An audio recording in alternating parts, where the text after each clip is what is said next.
मैं आज आपको प्लास्टिक के बारे में बताने जा रहा हूँ।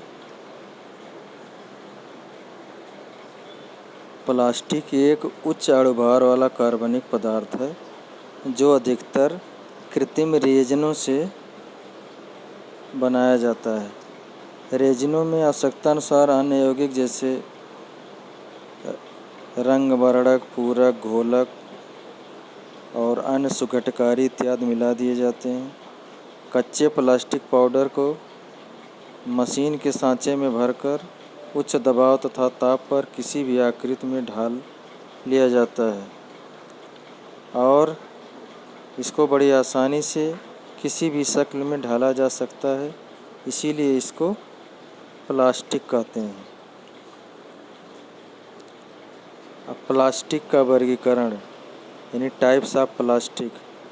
प्लास्टिक को मुख्य रूप से दो वर्गों में बांटा गया है।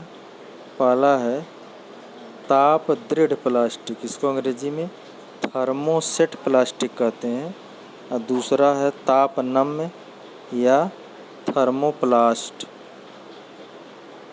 और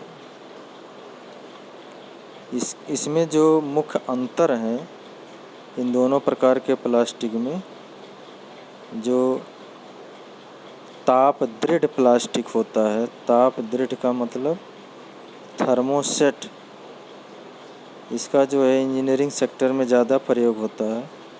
यद्यपि दोनों भी प्लास्टिक का प्रयोग ज़्यादा होता है, सभी दोनों का ही प्रयोग होता है, लेकिन दोनों में कुछ महत्वपूर्ण अंतर है जिसको आपको जानना ज़रूरी है। थर्मोसेट या ताप दृढ़ प्लास्टिक, दूसरा है थर्मोप्लास्ट या ताप नम्य प्लास्टिक। पहला डिफरेंस है थर्मोसेट प्लास्टिक जो है कंक्रीट की भांति है, यह धीरे धीरे गर्म करने पर कड़ा होता है और स्थायी रूप से जम जाता है। और जो थर्मोप्लास्ट होता है या ताप नम्य प्लास्टिक है, यह प्लास्टिक सीलिंग वैक्स की भांति होता है और 140 से 150 डिग्री सेल्सियस तक गर्म करने पर नरम पड़ता है और पुनः ठंडा होने पर कड़ा हो जाता है। जो थर्मोसेट प्लास्टिक है, इसको गर्म करने पर इसमें केमिकल रिएक्शन यानी रासायनिक क्रिया होती है और इसलिए इसको दोबारा या रिपीट नहीं किया जा सकता, दोहराया नहीं जा सकता। और जो थर्मोप्लास्ट या तापनम प्लास्टिक है, उसमें कोई केमिकल रिएक्शन नहीं होती है, केवल फिजिकल रिएक्शन यानी भौतिक क्रिया होती है, इसलिए इसको अनेक बार आवश्यकता पड़ने पर गर्म किया जा सकता है।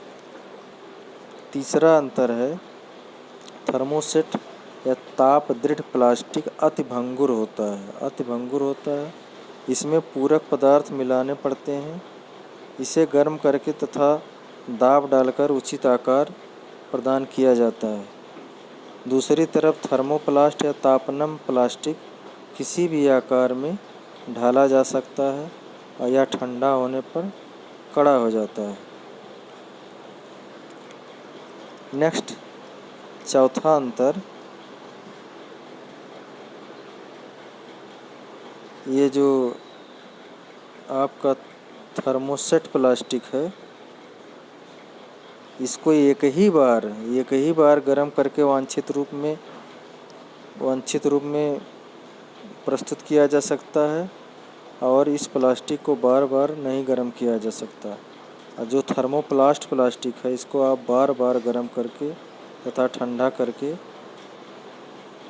विभिन्न आकार में बदल सकते हैं।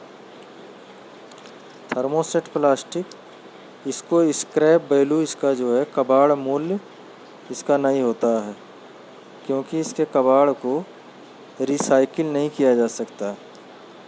दूसरी तरफ थर्मोप्लास्ट प्लास्टिक का कबाड़ मूल्य होता है, इसको पुनः रिसाइकिल करके अनेक वस्तुओं का निर्माण किया जा सकता है। छठवां अंतर जो होता है, थर्मोसेट प्लास्टिक अधिक मजबूत, कठोर, उष्मारोधी तथा सस्ता होता है। दूसरी तरफ थर्मोप्लास्ट या ताप दृढ़ प्लास्टिक जो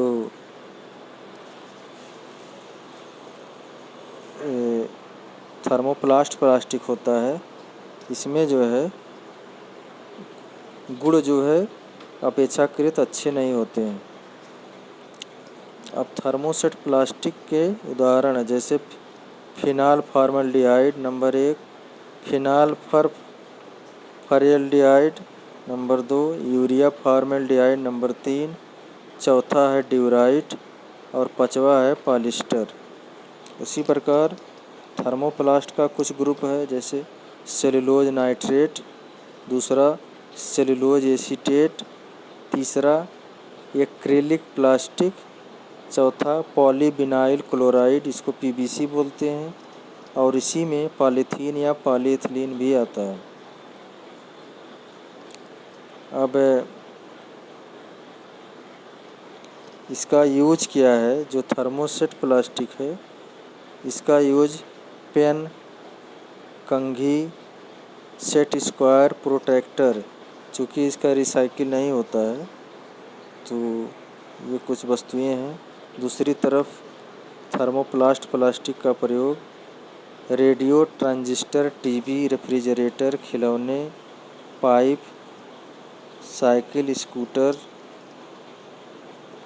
अन्य प्रकार के सभी वस्तुएं इससे बनाए जाते हैं। तो इस प्रकार प्लास्टिक क्या है, प्लास्टिक कितने प्रकार का होता है और दोनों में अंतर क्या है, इसको आप कृपया पढ़कर अपने नोटबुक में नोट करिए। और नेक्स्ट क्लास में मैं आपको टिन के बारे में बताऊंगा।